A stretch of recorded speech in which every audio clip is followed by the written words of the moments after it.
Hello, we hope that you all enjoyed the conference yesterday. We've been catching up with Wim van Biesen, the Scientific Chair of EuroPD, on how he thinks the conference is progressing and some of the main take-home messages of the day. I think so far the conference is going quite very well. I think there is a positive vibe about it.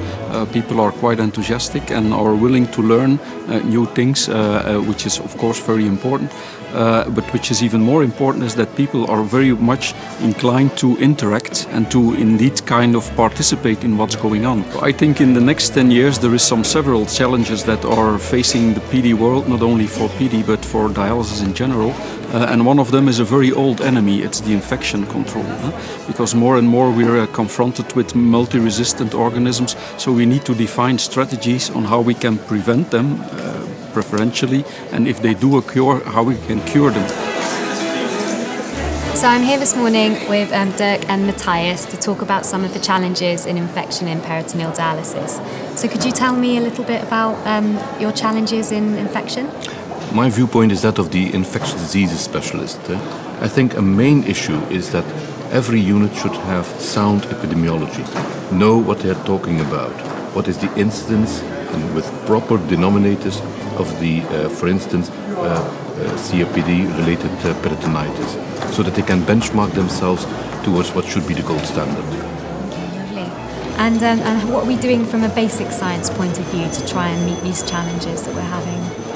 I think one important challenge that's remaining is to improve early and accurate diagnosis. So we can look at two sides of the problem. We can try to identify the pathogen causing the disease with molecular methods like mass spectrometry or PCR. And at the same time, we can learn something from the inflammatory response about the pathogen causing the infection. So try to develop some kind of biomarker-based diagnostics to predict the type of pathogen or predict outcome. Could you tell me a bit about how you're meeting the challenge of antibiotic resistance in PD? Well, it's an essential feature of antimicrobial stewardship, and this is for all fields of infectious diseases, that antibiotics need to be restricted to true infections. So the documentation that Matthias is talking about is very important. That's one point. And when we use the antibiotics, we need to use them as appropriately as possible. Probably we have been underdosing antibiotics, not only vancomycin to a great extent, and that's probably one of the reasons why antibiotic resistance is creeping and is evolving on the one hand, and why we have sometimes antibiotic failures in patients, clinical failures. So how do we bring all of these issues together? I think the important thing is that we need a concerted effort between the different disciplines. So we need to bring clinicians together, basic scientists, microbiologists. We need the epidemiologists. So we really need to put all these data together, like clinical outcome, the type of pathogen causing the disease, resistance patterns, virulence factors. And so the more we work together, I think the more progress we can make. I fully agree. One of the major challenges that clinical nephrologists are confronted with is the treatment of infectious disease, and more in particular of Staphylococcus aureus, because that is one of the most challenging bacteria. What I have been talking about is how we are going to combat this bacterium with vancomycin that has been our major antibiotic for the past decades. But what we have been confronted with is a progressive loss in the clinical effectiveness of this antibiotic. Now, in order to overcome this problem, we need to adjust our dosing strategies. Peritoneal dialysis, this is a real challenge because you have, a lot of variables. And, the ISPD guidelines, they let you choose in between a continuous regimen and an intermittent regimen. I am very much in favor of the continuous regimen, where you administer vancomycin in each peritoneal dialysate bag, and that will give you both high local levels with better clinical performance and less systemic exposure, so therefore less toxicity.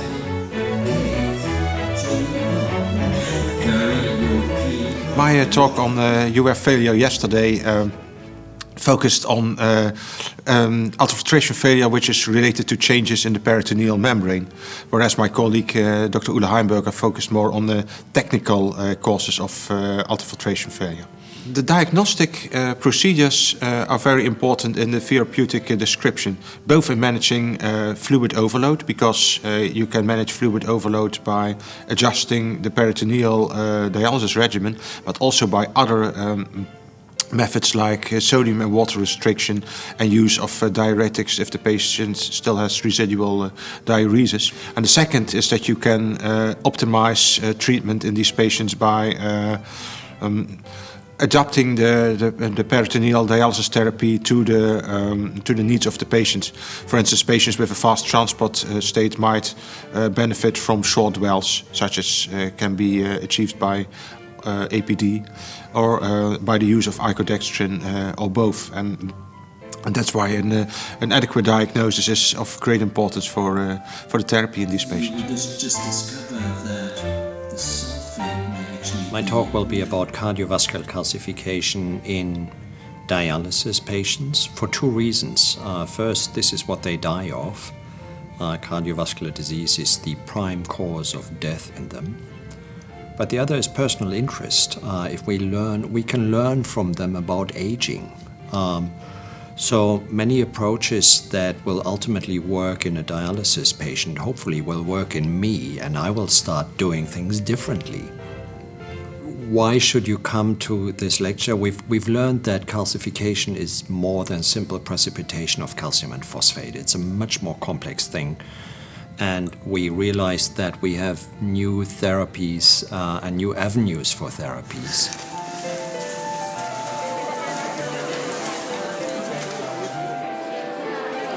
Cardiovascular disease remains a big problem in PD patients as well as in hemodialysis patients, of course. But we see an increased number of patients confronted with clinical significant morbidity and mortality. And we don't have the right tools today to treat them adequately. We manage the patients with cardiovascular problems in PD with the same tools that the cardiologists use in patients not with CKD. But we lack a little bit the evidence-based medicine in our patients. We don't have the huge randomized controlled trials that are available in the cardiological patient without CKD.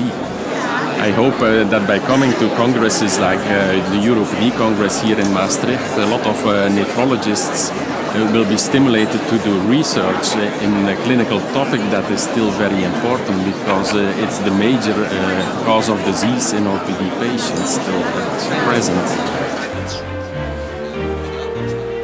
Another challenge for the future would be to train new people in the basic sciences, but also in the clinical sciences, in the classic approach of clinical studies, because it's quite clear we don't have enough data. We will need a lot of people to work with us, because we cannot do this alone. A study is something which is very labor intensive, so we will need to train people, give them the basic skills to do this, give them the information to do this, and train them. And that's why initiatives like U3PD are very important. The purpose of U3PD is to go beyond the normal geographical barriers and to find out really with the total Europe solutions. Why is PD underused in Europe? And we hope really to do something together with new ESRs all over Europe, which meet also very well trained persons, so that we have a future for these people in PD and the patients. So I understand there's 3 work packages in the U3PD programs. Yes, so I am part of work package 1, which is focused on understanding the cellular response to the PD environment at a molecular level. And in particular, I'm focused on understanding the cellular response to the PD fluids, and I'm doing that by using proteomics. I belong to the work package 2, which has to do with the in vivo models. Actually, work package 2 is a combination of nephrology, physiology, cell biology, immunology, and focuses on the applications of experimental models, rats or mice, which are really mimic to the physiological change in the patients during PD treatment. My work package is focused on the establishment and integrative analysis of 6 different biobanks in which clinical information and biological samples are being collected prospectively from PD patients.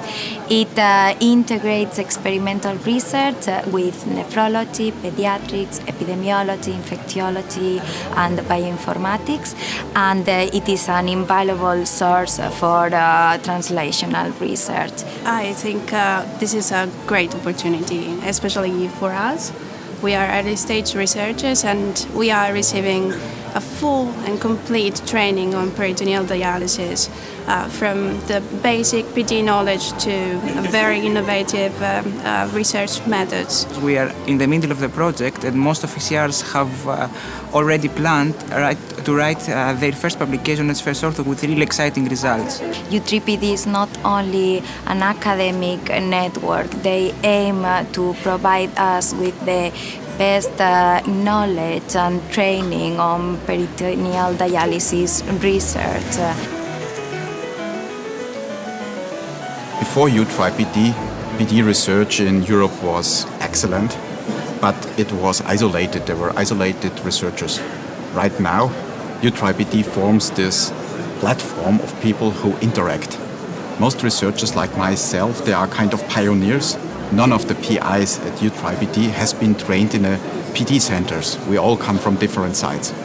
Now for the first time, we have a young group of enthusiastic students who are trained by these pioneers, who are trained by this platform, and who grow together with excellent research and excellent training. So what I hope is that this is a new generation of PD researchers that together with us, the old researchers, will form a larger team where we can get good funding and when we can do research that will, as I said before, improve PD therapy for the patient. We hope that you enjoyed today's lectures and debates, and we look forward to updating you more on the next EuroPD news.